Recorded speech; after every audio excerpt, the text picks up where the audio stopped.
사랑하는 영락교회 지체들에게 주 안에서 평화 인사를 전합니다. 오늘은 2022년 2월 26일 토요일입니다. 오늘의 묵상 본문은 출애굽기 27장 1절로 21절까지의 말씀입니다. 오늘 본문 말씀 27장 1절부터의 말씀은 이렇게 시작합니다. 너는 조각목으로 길이가 5규빗, 너비가 5규빗의 제단을 만들되 네모 반듯하게 하며 지금 우리 성전을, 성막을 만드는 그 과정들, 그 안에 있는 제단의 용기들을 만드는 그런 말씀들을 나누고 있죠. 오늘의 본문은 제단, 이 제단이라는 것은 이제 놋단이라고도 불리기도 하고 번제단이라고도 불리기도 하는 그 희생 제물을 태우는 그 성전의 성막의 뜰 안에 있는 그 희생의 제단이죠.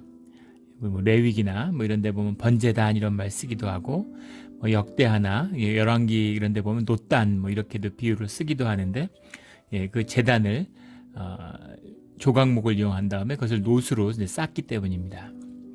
2절에 내 모퉁이 위에 뿔을 만들되 그 뿔이 그것에 이어지게 하고 그 제단을 놋으로 싸고 뿔을 만들되 모퉁이 위에 뿔이 있었다는 거죠. 이 뿔이라고 하는 것은 주님의 힘과 능력의 상징입니다. 시편 18편 이런 데 보면 또 11편 이런 데 보면 주님을 구원의 뿔이다 이렇게 고백을 하고 있죠. 구원의 뿔, 죄사함의 근원이 되시는, 주인이 되시는 주님, 우리의 안에는 생명의 능력이 있죠. 생명의 권세가 있습니다. 이렇게 맥을 못 치고 그냥 종사를 하고 있는 것은 이제 이 죄의 굴레에 매여 있기 때문이죠. 마귀한테 꼼짝 못하는 거예요. 죄 때문에 세상에 묶여서 종로로 타면서 꼼짝 못하는 겁니다. 큰 소가 코를 꿰가지고 그 코에 그 코골이 때문에 코에 그 꿰가지고 꼼짝 못하고 끌려다니는 것처럼 죄의 그 고리에 꿰어가지고 힘 한번 못 쓰는 그런 우리가 우리의 죄의 문제를 주님이 다루어 주심으로 죄의 허물을 죄의 묶임을 풀어주심으로 우리가 생명의 능력을 발휘할 수 있는 것이죠. 그래서 이 제단이 의미하는 것, 이 희생의 놋단, 희생의 번제단이 상징하는 것은 주님의 구원의 뿔, 구원의 능력인 것이죠. 이 뿔이라고 하는 것은 따라서 주님의 임재를 상징하기 때문에 도피성의 의미로도 쓰였습니다. 이 성막의 뜰로 도망가서 그 뿔을 붙드는 자들은 이제 그 처벌을 면하게 되는, 처벌을 해서 피하게 되는 이런 도피성의 의미로도 이 뿔이 쓰였죠. 그래서 이것은 주님의 임재와 주님이 주관하시는 능력을 상징하기 때문입니다. 그 외에도 이 뿔이라는 걸 왜 굳이 달았을까에 대해서 기능적인 설명을 하는 사람들도 있어요. 왜냐하면 이제 소를 데리고 이제 그 성막의 뜰로 들어가잖아요. 양도 가지고 들어가고 염소도 가지고 들어가고.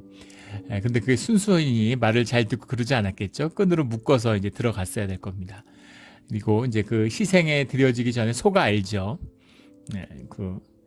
자기 운명을 알기 때문에 소의 이제 저항을 피하기 위해서 그것을 이제 어딘가에 묶어둬야 되는데 이 뿔에다가 묶었다고 그러죠. 그 끈을. 그 다음에 제단 위에 올려서 희생을 할 제물을 드릴 때에도 이게 편편하니까 그게 혹시나 떨어지거나 잘못해가지고 옆으로 놓칠 수도 있지 않겠어요? 근데 그렇게 되면 안 되겠죠.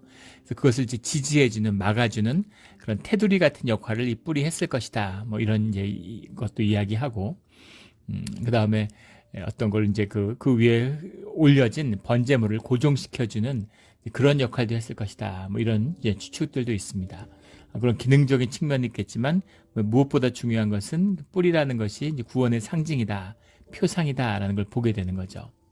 그 제단을 놋으로 쌓는데 주님과 관련된 모든 그 제사의 제기들이 전부 다 또 그 언약의 궤 이런 걸 모두 금으로 쌓죠. 금이라는 것이 불변한 존귀함의 상징이었다고 한다면 놋이라고 하는 것은 심판의 의미가 들어있죠. 우리 이 놋이라고 하는 것이 헤코세트라는 말이 네코세트 이런 말인데 영어로 하면 쿠퍼, 브론즈 이렇게 해석을 하는데 놋인데 놋도 되지만 정확히 얘기하면 청동이죠. 청동이라는 건 이제 구리, 쿠퍼라는 구리로 만들지만 구리와 이제 주석을 섞으면 청동이 되고 놋이 되는 거죠. 녹색. 그리고 이제 구리와 아연을 섞으면 이제 황동이 돼서 이렇게 누렇게 번쩍번쩍 빛나는 황동이 되는 거죠. 네. 우리 고등학교 때 공업 시간에 외웠던 구주청, 구화항. 고등학교 때 그 배운 건 지금도 기억이 나는데 지난주에 읽은 책의 내용이 기억이 안 나죠. 예, 이 뇌의 신비입니다. 예, 이 청동, 구리와 주석으로 만들었는데 그 노시라는 것이 이제 심판의 의미가 들어 있습니다. 그 노뱀의 사건, 반항하는 심판의 의미가 있고 구원의 의미, 노수로 만들어진 뱀을 들어 올리는 그 모습이 나오죠. 이것이 우리 요한복음 3장에 보면 이것을 구원의 표상으로 이제 쓰고 있어요. 그래서 이게 심판의 의미라고 하는 것, 공의, 주님의 공의의 의미, 심판의 의미 같은 말이죠. 이것이 노수로 상징됩니다. 그래서 이 번제단이라는 것은 완전히 노수로 덮는 거죠. 물론 기능적인 설명도 있습니다. 노시라는 건데 불에 강하죠. 불을 위해서 계속 태워야 되기 때문에 노수로 쌌을 것이다. 이렇게 해석할 수 있습니다. 만약에 금으로 쌌으면 금은 다 녹아내리죠. 불로 피우면.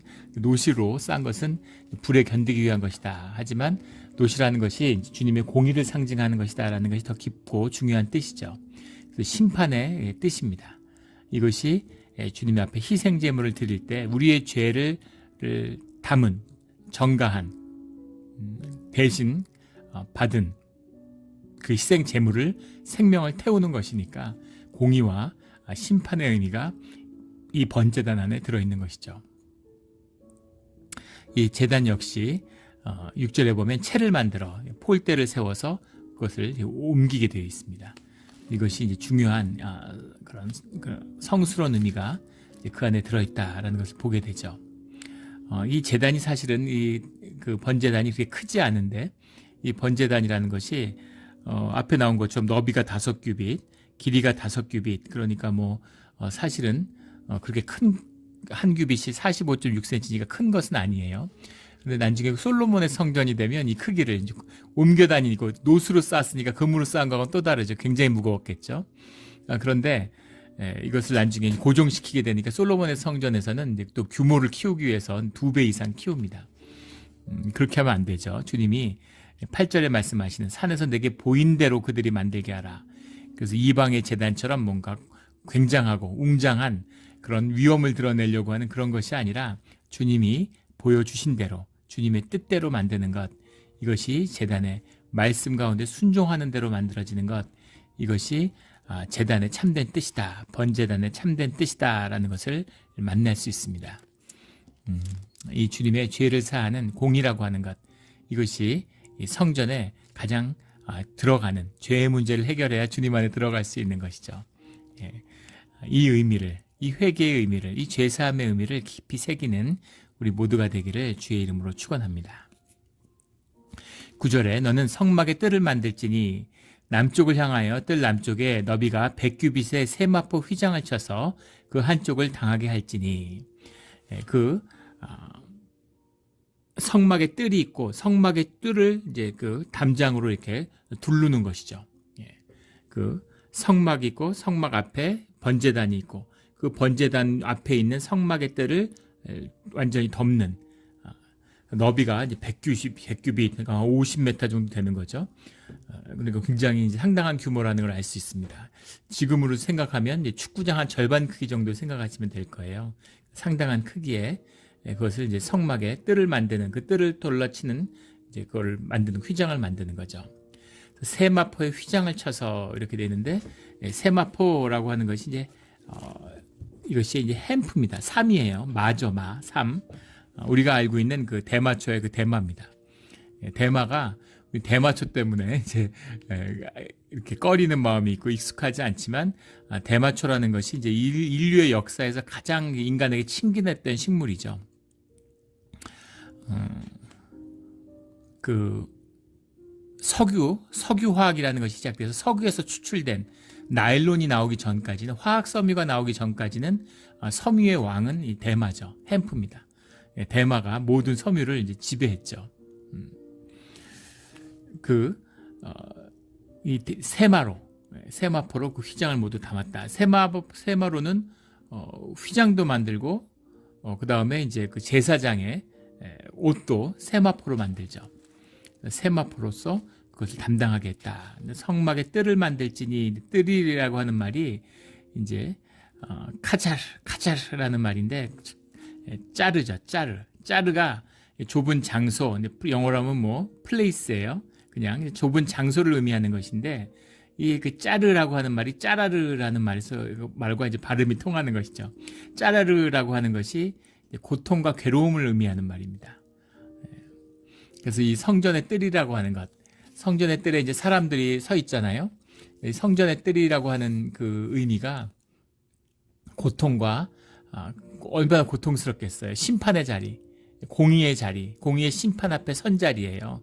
그 죄를 심판받는 자리입니다. 이게 성전의 뜰이고 주님 앞에 서는 모습이죠. 얼마나 고통스럽고 아픔이 있고 희생제물이 이제 드려지는 것이고 동물을 잡는 곳이잖아요. 희생제물을. 사실 고통스럽고 괴로움이 있는 것이 뜰이죠. 뜰 앞에 섰다는 것은 사실은 우리가 죽는 것입니다. 우리의 죄 때문에, 죄의 심판과 공의의 심판 때문에 우리가 주님 앞에서 죽는 자리, 이것이 성전의 뜰이죠. 이것이 사실 예배의 자리예요. 예배의 자리에 나온다고 하는 것은 주님 앞에서 우리의 에고, 우리의 거짓, 그런 거짓을 갖고 살아가는 우리 거짓된 내가 주님 앞에 죽는 것을 상징하는 것이죠. 그래서 이것은 괴로움과 고통의 장소입니다. 그러나 우리가 오늘 드리는 예배는 성전의 제사의 뜰에 서 있는 것과는 좀 다르죠. 왜냐하면 우리는 예수님의 십자가에 단 한 번에 하지만 영원한 구속의 의미를 가지는 십자가의 죄사함을 받은 자들이기 때문인 거죠. 그 죄사함을 받은 자들로 주님 앞에 서 있는 겁니다. 그러니까 어쩌면 제사가 끝낸 뒤에 화목제를 지내는 그 모습인 거죠. 주님과 화목제를 드리고 그 기쁨을 서로 나누는 축제의 자리, 그 의미가 오늘 우리가 드리는 예배의 보다 본질적인 의미죠. 하지만 그 예배가 드려지기 위해서는 이 성전에 드려졌던 것과 같은 희생제로서의 십자가의 역사가 우리 가운데 있어야 하는 것입니다. 이 죄 문제가 해결되어야 주님과의 화목이 이루어지고 그 화목의 기쁨 가운데 누려지는 화목제가 축제고 예배가 되는 거죠. 그 의미를 우리 모두 우리의 예배가 가지고 있다는 겁니다. 이 깊은 뜻을 잊지 않는 종교의 의식을 흉내내는 것이 아니라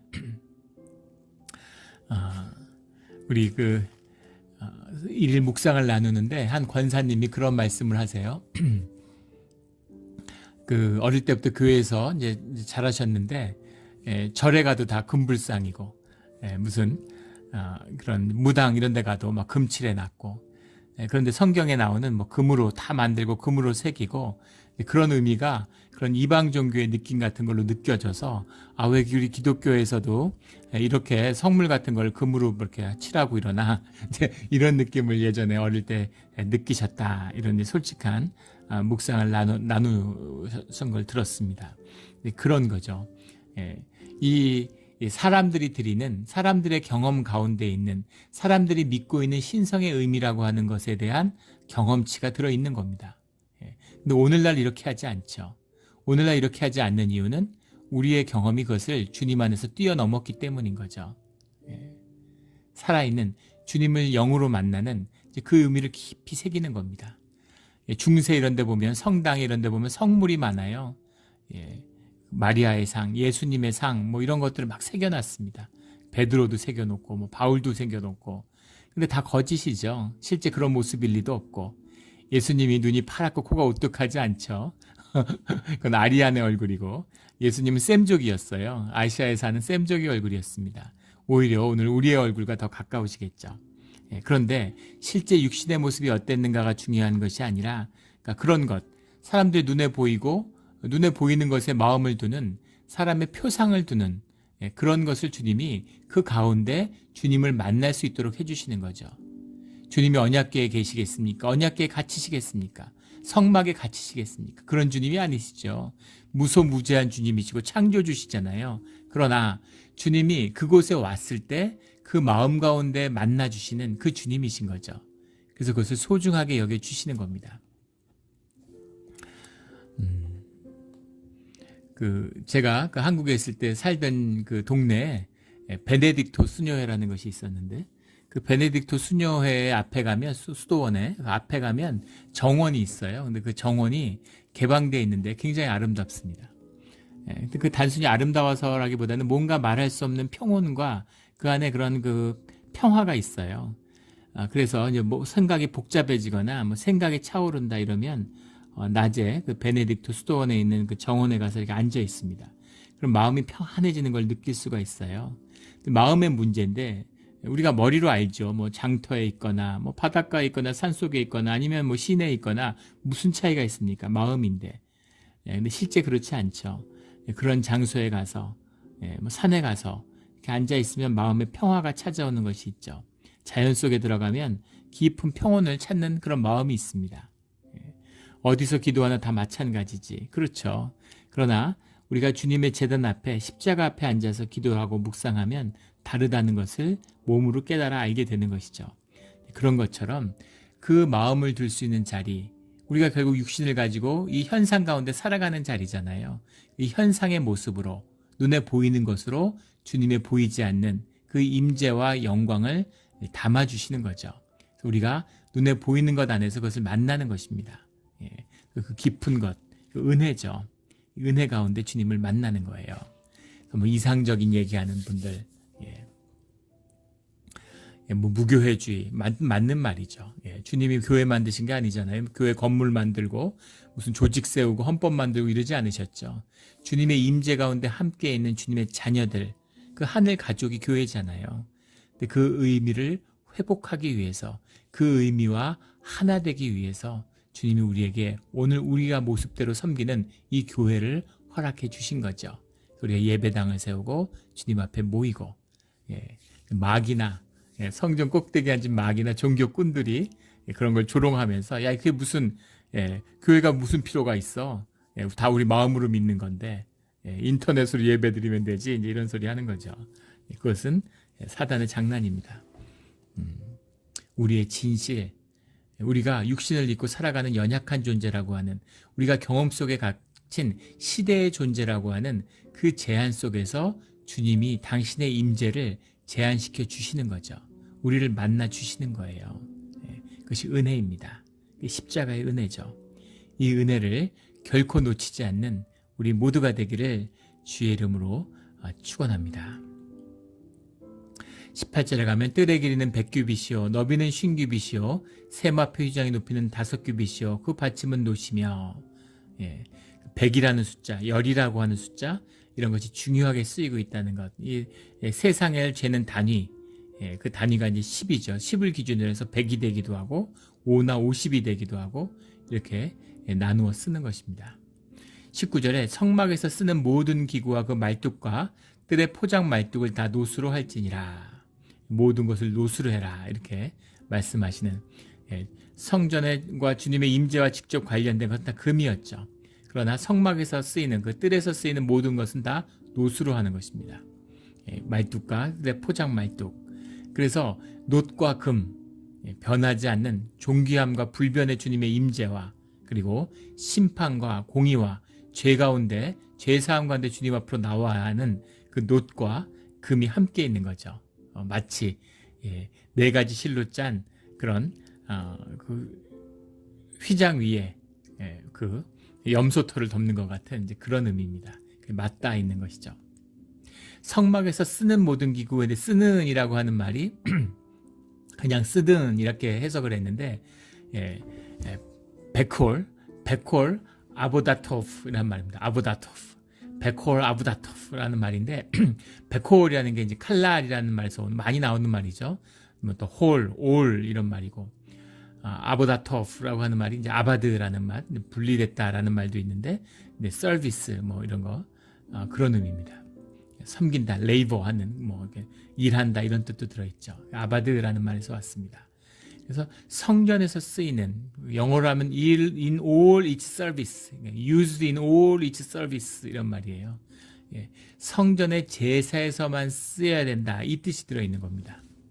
성막에서 쓰이는 모든 물건들은 제사에만 쓰이는 물건이어야 돼, 그런 의미죠. 여기 보면 뭐 집게도 만들고 무슨 불똥 그릇도 만들고 또 이렇게 노수로 만든 그물을 만들어 가지고 이렇게 뭐 제를 받기 위해서 했겠죠. 이렇게 제단 위에 올리고 뭐 이런 여러 가지 기구들이 나오는데 이것은 온전히 주님께만 쓰여야 돼. 제사에만 쓰이는 목적이야 라는 뜻이 들어있는 거예요. 중요한 말씀입니다.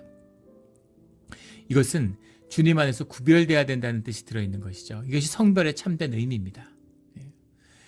제가 6년 전에 교회 처음 왔을 때 교회 참 그런 영적 질서가 참 무너진 때였죠. 오랜 교회가 분쟁과 어려움이 있고 뭐 이러다 보니까 완전히 이게 무너져 있는 상태였어요.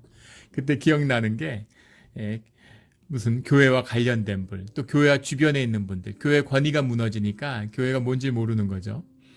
그래서 와서 무슨 교회 교인분 친구분이다 뭐 이런 동네 분들 와서 무슨 밴드 공연을 하는데 우리 교회 예배당에 앰프를 좀 빌려가겠다 뭐 이런 얘기도 하고 교회 물건들을 그냥 가져다 쓰려고 하는 거죠. 근데 제가 전부 다 안 된다고 하고 다 거절했습니다.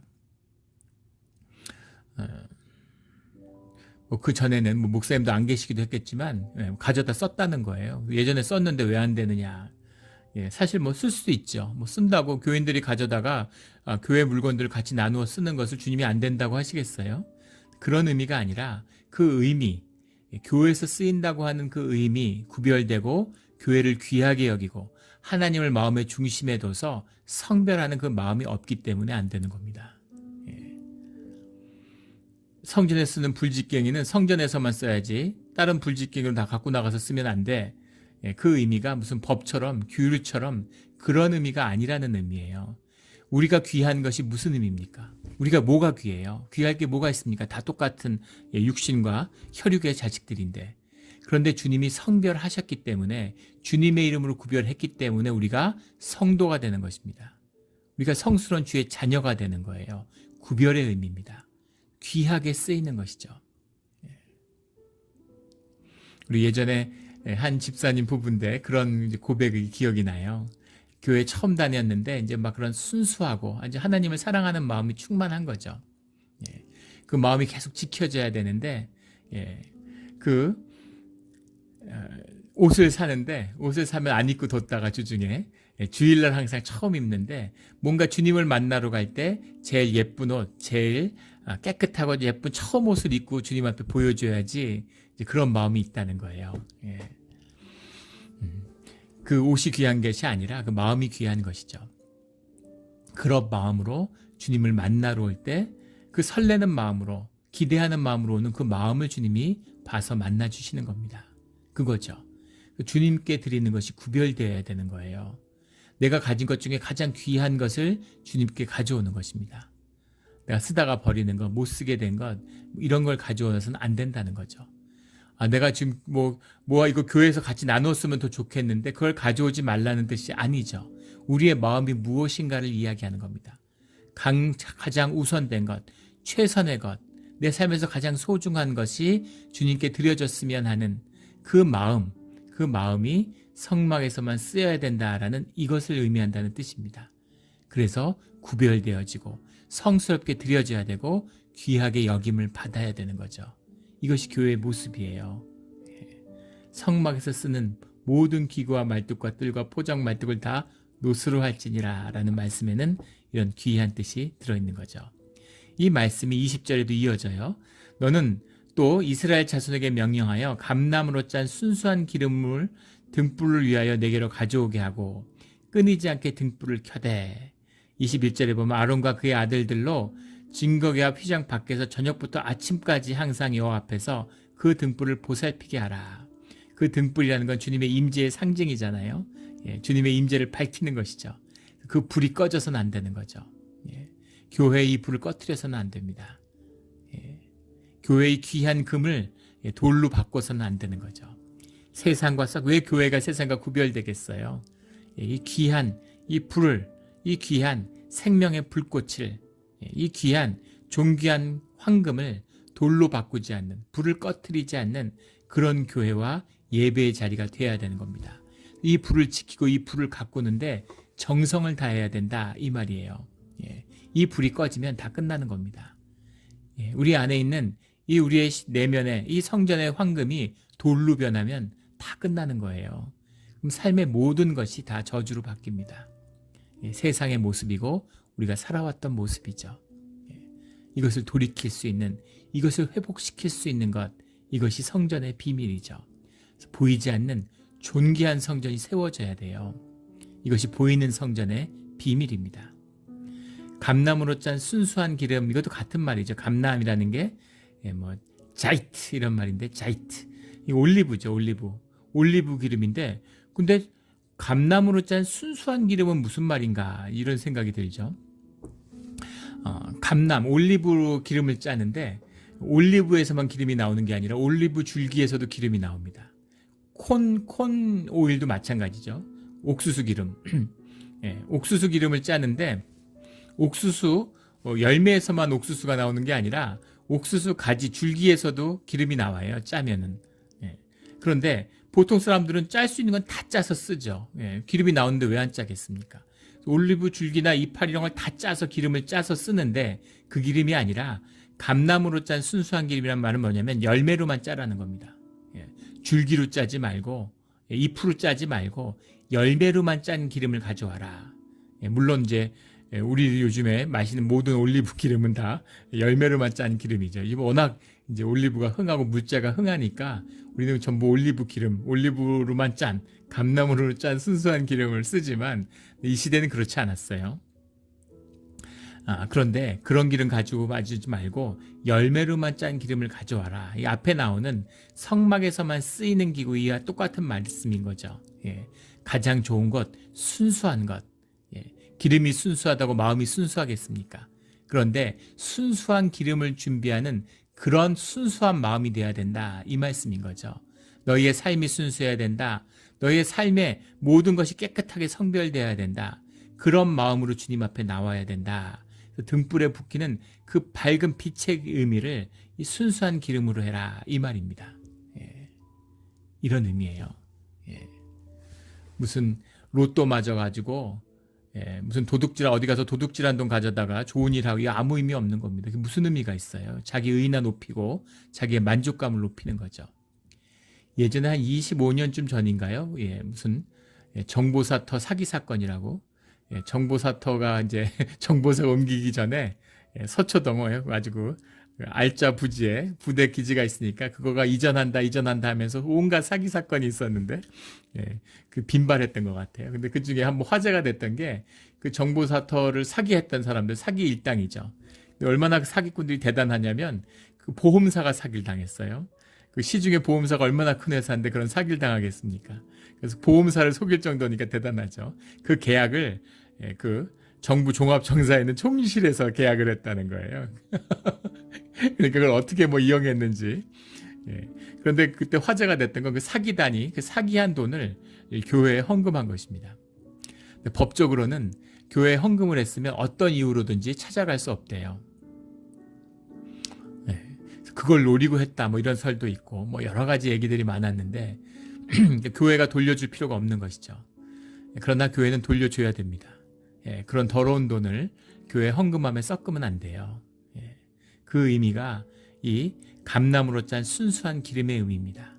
우리의 삶의 정성, 내 땀과 노력, 주님이 10의 10조를 주신 그 귀한 것으로 내 삶을 채웁니다 라는 그 순수한 고백, 삶의 진실이 주님께 드려지는 헌금의 의미이기 때문인 거죠. 아무거나 가져다가 기름을 밝히는 거, 이게 종교죠. 무슨 의미가 있습니까? 순수하게 감람으로 짠 순수한 기름으로 성전의 등불을 밝히는, 그 등불을 보살피는, 정성으로 보살피는 우리 모두가 되기를 주의 이름으로 축원합니다. 아멘. 함께 기도드리겠습니다. 하나님 아버지, 감사합니다. 오늘 귀한 말씀 주시니 감사합니다. 우리의 신앙의 중심이 우리의 예배에 있으며 그 예배에 성전 앞에 쓰는 우리의 마음에 있음을 말씀하여 주시니, 보여주시니 감사합니다. 우리가 늘 순수한 마음으로 살고 싶고 늘 깨끗한 마음으로 살고 싶었지만 세상을 살아가고 온갖 거짓과 섞여 살다 보니까 우리의 마음이 점점 돌로 변해가는 것을 느낍니다. 주여 아버지여, 우리 가운데 예배를 붙들어 주시고 주관하여 주셔서 우리가 예배의 자리에 설 때마다 주님의 밝히는 그런 등불이 살아나게 하시고 우리 안에 돌로 변해가는 것이 순수한 정금으로 변하게 하셔서 우리가 세상을 나가서도 어디에 있든지 교회와 우리 모두가 삶의 자리에 주님을 밝히는 등불이 되기를 소원합니다. 그 소원을 꼭 들어주시는 것을 믿으며 감사하며 예수 그리스도의 이름으로 기도드렸습니다. 아멘.